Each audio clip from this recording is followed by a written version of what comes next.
Mr. Gaetz is recognized for 5 minutes. Thank you, Mr. Chairman. Mr. Secretary, why was Lieutenant Colonel Matthew Lohmeyer relieved of his command? It was a decision made by his chain of command, and typically those decisions are made based upon either having confidence or a lack of confidence. This issue is under investigation by the IG, and so I won't comment any further on that. In my previous discussions with service members and particularly officers, I would hear about complaints over parts not arriving on time, long deployments, and in my more recent discussions with those officers, the #1 issue that they raised to me with concern, often unable to speak publicly for fear of the type of retribution that Lieutenant Colonel Lohmeyer faced, they say that your stand down regarding extremism did not help our military, it hurt the military. And I want to share with you that perspective, that it caused service members to otherize one another, it impaired group cohesion, and interesting to me is that I've heard those sentiments most frequently from units that are majority-minority, that this was not particularly helpful. So I wanted to give you the opportunity to maybe share with us more specificity regarding the definitions that seem to be a challenge when Ms. Hartzler was asking questions. How should the Department of Defense think about critical race theory? Could I make a comment, Secretary? I'm sorry. Well, I'm very limited on my time, General Milley. Well, I just want to make a comment. The feedback I know, but I've gotten I've asked the question to Secretary Austin. I don't know what the issue of critical race theory is and what the relevance here with the department. We do not teach critical race theory. We don't embrace critical race theory, and I think that's a spurious conversation.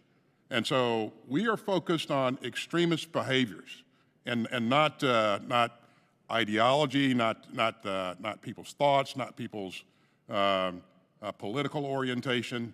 Behaviors is what we're focused on. And one final point, and thanks for your anecdotal input, but I would say that I have gotten 10 times that amount of input, 50 times that amount of input on the other side that have said, hey, we're glad to have had the ability to have a conversation with ourselves and with our leadership. And that's what we need to make sure that we remain a cohesive organization. And again, reclaiming my time, Mr. Secretary, it may be that you're receiving that input in the ratios you describe because it was your directive.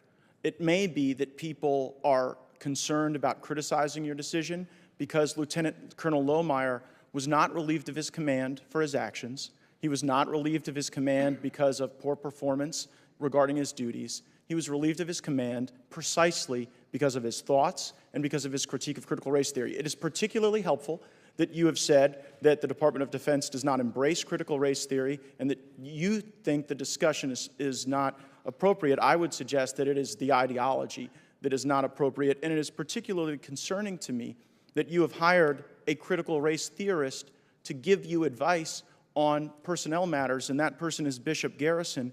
And I would particularly observe that on July 27, 2019, Bishop Garrison tweeted regarding former President Trump, he's dragging a lot of bad actors out into the sunlight, normalizing their actions. And here's the relevant part.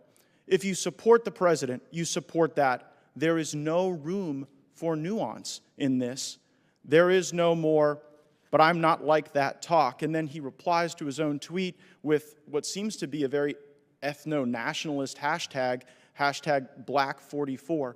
Could you enlighten us as to what advice Mr. Garrison has given you, and are you concerned that while you testify publicly to our committee that the department doesn't embrace critical race theory, you have hired someone who is precisely a critical race theorist?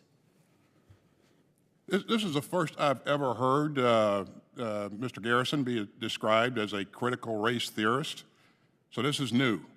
And I'm sure that he would... Did you review his tweets before you hired him, personally? Pardon me? Did you review his tweets before you hired him? I did not personally review his tweets.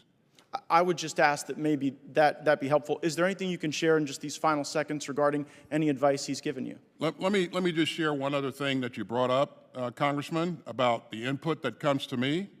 You know, I trust my leadership from top to bottom that they will give me fair and balanced and unvarnished input. And for you to say that people are telling me what they want to what I want to hear. I get it, but I'm smart enough to know That does happen. Yeah.